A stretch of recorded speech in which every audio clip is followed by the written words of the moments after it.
Bonjour à tous, alors aujourd'hui on va parler des déclinaisons en latin. Alors normalement vous ignorez ce qu'est une déclinaison, à moins que vous soyez un fouet débutant. Dans ce cas-là, je vous conseillerais quand même de regarder, ça permettra peut-être de comprendre mieux. Ou que vous soyez allemand ou russe, mais ça m'étonnerait beaucoup en fait, hein. Si vous êtes allemand ou russe, et si vous regardez cette vidéo, c'est que vous êtes quelqu'un d'assez bizarre. Bref, qu'est-ce qu'une déclinaison? On va le voir tout de suite. En fait, c'est quelque chose d'absolument central en latin. C'est pourquoi j'en parle tout de suite. Et c'est pourquoi tous les manuels de latin en parlent tout de suite. Alors, quand on voit ce qu'est une déclinaison alors qu'on l'ignorait avant, le premier réflexe, la première chose qui nous vient à l'esprit quand on commence à comprendre, c'est comment on a pu en arriver là. Comment on a pu en arriver à ça, sachant que le français descend du latin, hein, vous le savez certainement, je l'ai déjà dit. Et ça fait partie de la culture élémentaire. Et donc comment on a pu en arriver à un système aussi différent d'une langue à l'autre? Voilà. Donc je vais vous expliquer ce système très différent qui est ce qu'on appelle la flexion grammaticale, enfin les déclinaisons. Voilà. Là je m'embrouille un peu les pinceaux avec des termes trop techniques pour vous encore. Débutant que vous êtes. Voilà, on va y aller. Alors les noms en français, puisque d'abord il faut que je vous explique bien ce qu'est un nom en français, étant donné que les déclinaisons portent principalement sur les noms. Donc il faut que vous sachiez bien ce qu'est un nom en français et en latin, avant de pouvoir comprendre ce qu'est une déclinaison. Alors en français, qu'est-ce qu'un genre, qu'est-ce qu'un nombre? Vous le savez peut-être déjà, hein. Un nombre, c'est tout simplement de savoir si le nom est au singulier ou au pluriel. Alors en français, c'est, en tout cas à l'oral, c'est nettement plus l'article qui nous indique le nombre du nom que le nom lui-même. Exemple, on va dire le chien, on va dire les chiens. Voilà, là c'est l'article qui est indiqué. Le mot chien n'a rien indiqué du tout sur le fait que le mot soit au singulier ou au pluriel. Alors, c'est pas toujours comme ça, hein. On va dire un animal, des animaux par exemple. Donc là, le nom a bien indiqué quelque chose, avec la terminaison O du pluriel qui s'oppose à la terminaison al du singulier. Bref, sachez que en latin c'est assez différent. Enfin, en latin, comme d'ailleurs en espagnol ou en italien, d'autres langues romanes, il n'y a pas besoin d'article. Sachant qu'il y a en fait en français une survivance de la prononciation du S éventuelle dans les liaisons. Par exemple, on peut dire des chiens habiles et non des chiens habiles. On a le choix entre les deux façons de faire, hein. Mais en fait, la liaison est faite dans un langage châtié, hein, on la fait plus trop dans le langage courant. Alors, deuxième élément d'un nom en français, il possède un genre. Il y en a deux, c'est le masculin ou le féminin. Bon, je vais pas vous expliquer ce que c'est qu'un genre, vous le savez bien, hein. On dit une tomate, on dit pas un tomate. Donc tomate est féminin, pas masculin. Par contre, vous ne savez peut-être pas qu'il y a une distinction importante faite en grammaire entre deux sortes de genres, les genres dits grammaticaux et les genres dits naturels. Qu'est-ce qu'un genre grammatical? Qu'est-ce qu'un genre naturel? Un genre grammatical, c'est un genre artificiel. Par exemple, pourquoi on dit une tomate et non pas un tomate? En quoi la tomate est plus féminine que masculine, hein? Je le demande bien. Franchement, il n'y a aucune raison. En tout cas, je vois pas. Peut-être que vous, vous voyez une raison, mais moi, je la vois pas. Donc, en grammaire, on dit que c'est un genre artificiel. Il n'y a aucune raison que on emploie le féminin plutôt que le masculin, ou le contraire. Alors qu'il y a aussi des genres naturels. Par exemple, c'est tout à fait normal de dire un garçon plutôt que une garçon, ou une chienne plutôt qu'un chien, étant donné que le genre du nom duquel on parle est féminin naturellement, c'est son genre, son sexe. Donc là, c'est normal d'utiliser le féminin ou le masculin. Voilà, j'espère que vous avez compris, puisque c'est relativement important. Donc en français, il y a aussi cette distinction, comme en latin d'ailleurs. On verra ça après. Alors, les noms communs est presque toujours précédé d'un article défini ou indéfini en français. Qu'est-ce qu'un article? C'est par exemple le, là c'est un article défini, qui a tendance à préciser. On va dire la tomate, le marché. Par contre, l'article indéfini témoigne d'une réalité générale et a tendance à être plus imprécis. Une tomate, un marché, quelque part, par là, on sait pas trop. Voilà. Alors, en latin maintenant. Comme en français, les noms en latin possèdent un genre et varient en nombre. Donc de ce point de vue-là, le latin n'est pas différent du français. Il y a également deux nombres, le singulier et le pluriel. Voilà.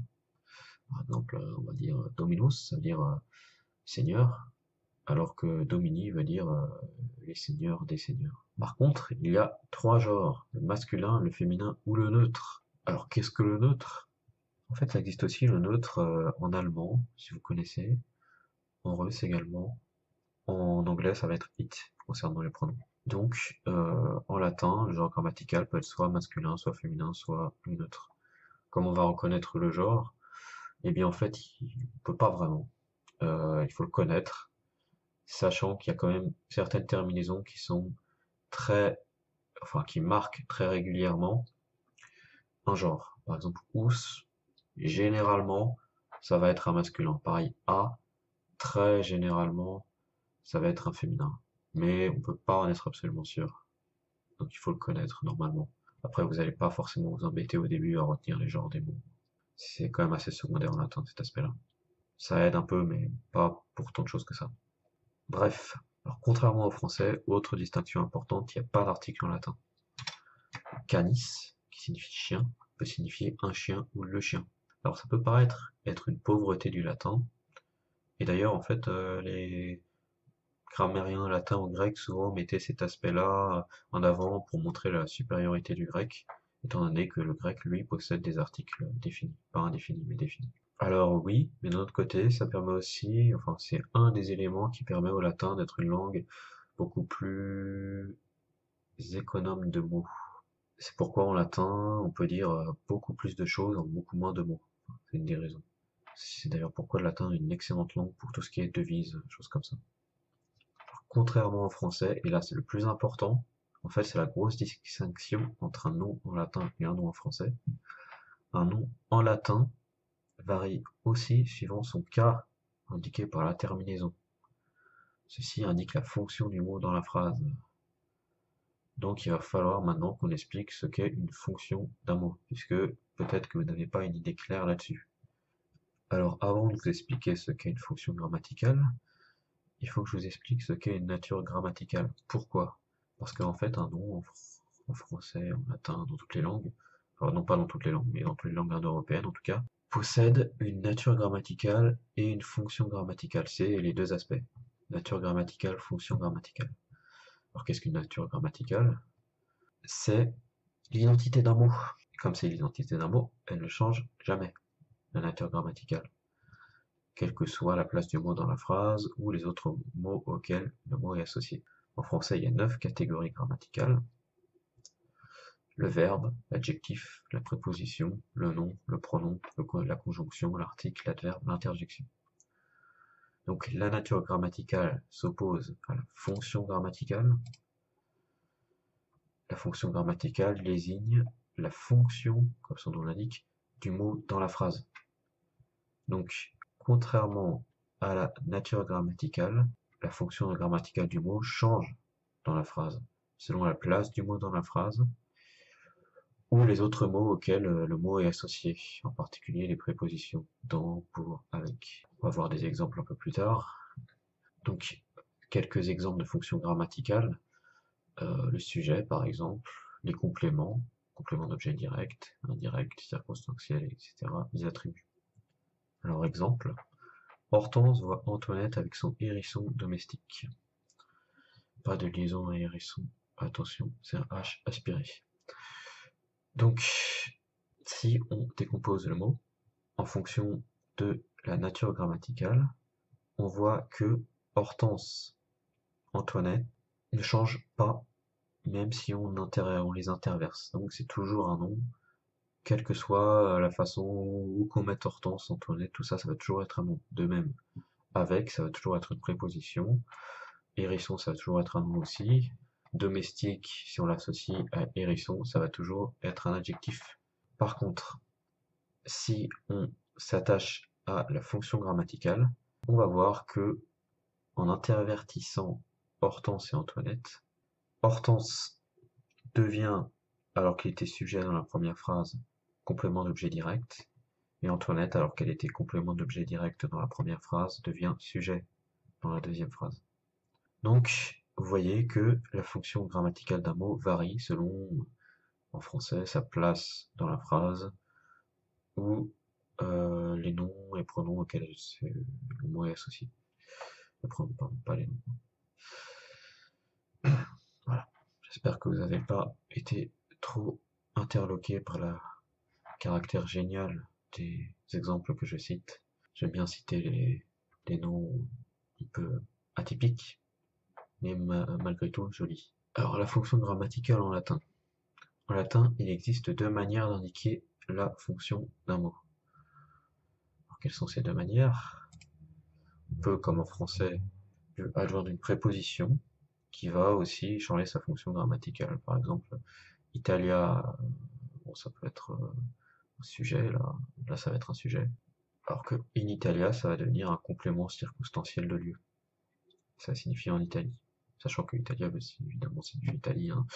Bon, comme c'était assez transparent, j'ai oublié de le dire. Mais plus fréquemment, on le décline, le nom. Alors qu'est-ce qu'une déclinaison? On va enfin le voir. Pas trop tôt, diriez-vous? Donc la grande différence avec le français, la flexion du nom, c'est-à-dire la déclinaison. Contrairement au français, les noms varient aussi suivant leur cas, indiqué par la terminaison.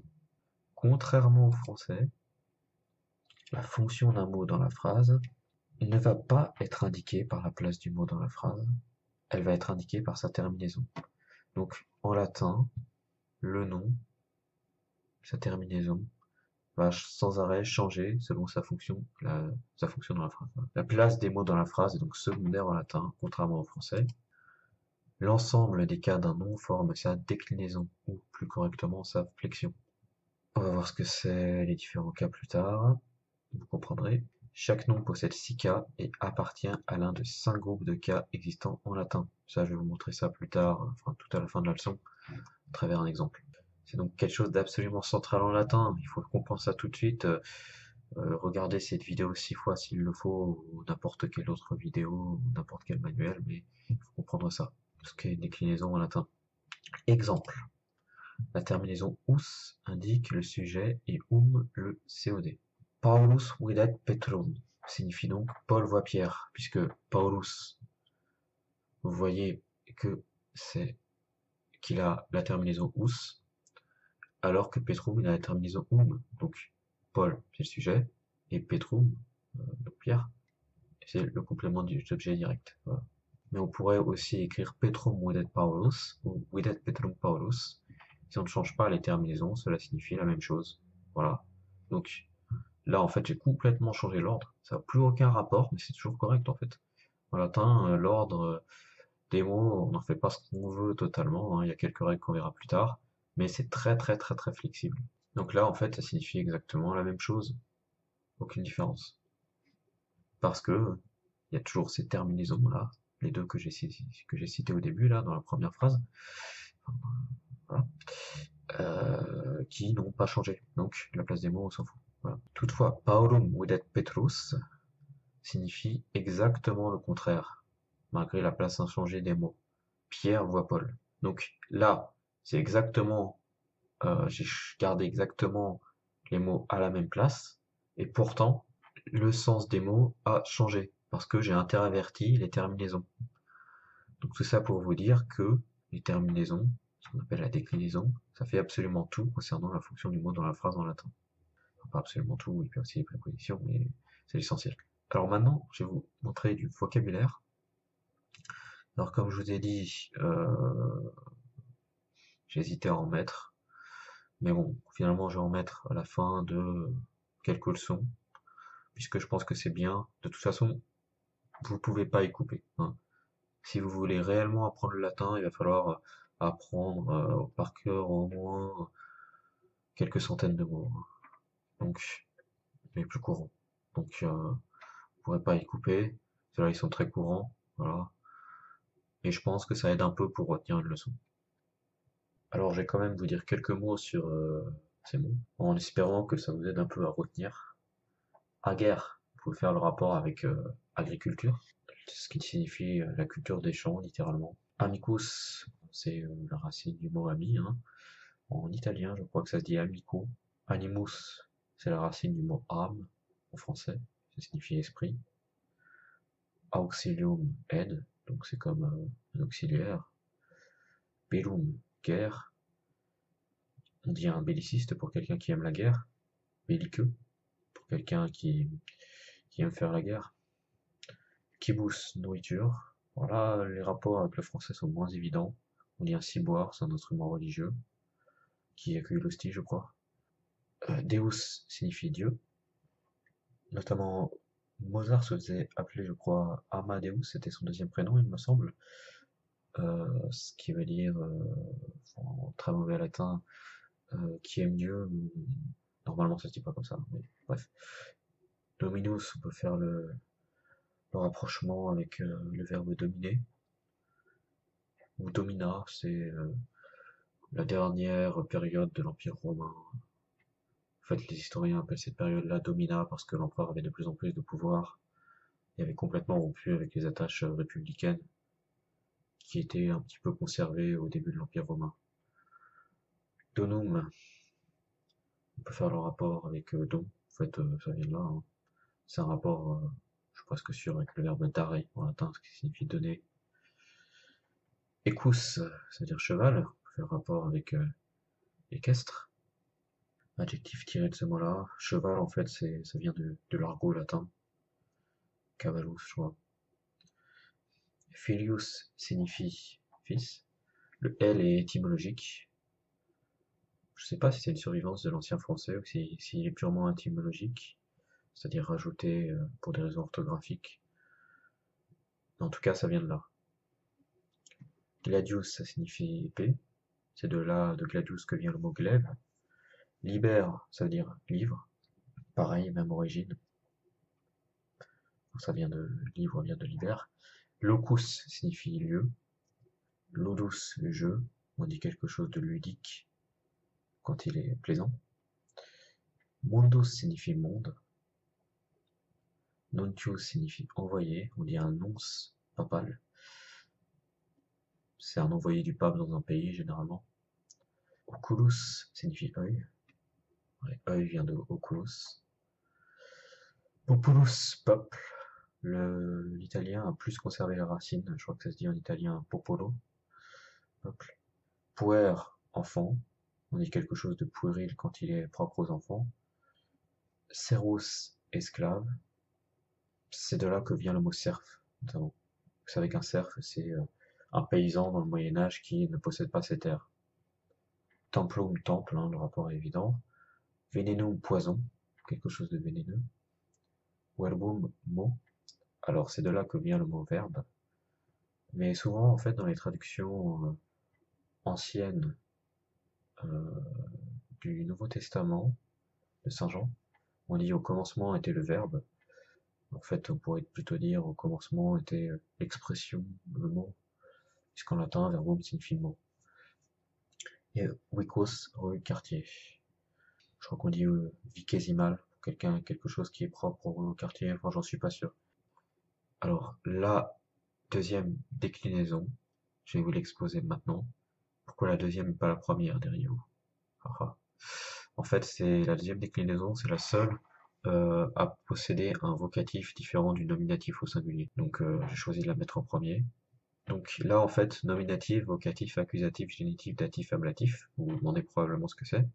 En réalité, c'est les différents cas possibles en latin. Sachant qu'il y a aussi un septième cas à moitié mort, c'est le locatif, mais comme on l'emploie très rarement en latin classique, on passe le plus souvent à la trappe. Alors c'est, vous voyez qu'il y a une version singulier et une version plurielle. Par exemple, le nominatif singulier dominus, le nominatif ça va être le cas du sujet. Donc dominus dans la phrase, comme je vous ai montré avant, ça va être le sujet. L'accusatif singulier dominum, l'accusatif c'est le cas du COD, donc dominum dans la phrase ça va être le COD. Autre exemple, génitif. Le génitif c'est le cas de ce qu'on appelle le complément du nom, de la possession. Donc dans la phrase, ça va indiquer un complément du nom, une possession, bref.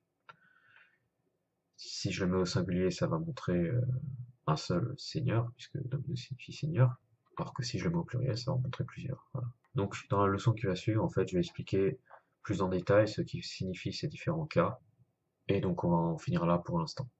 Voilà. Et bien, la leçon suivante est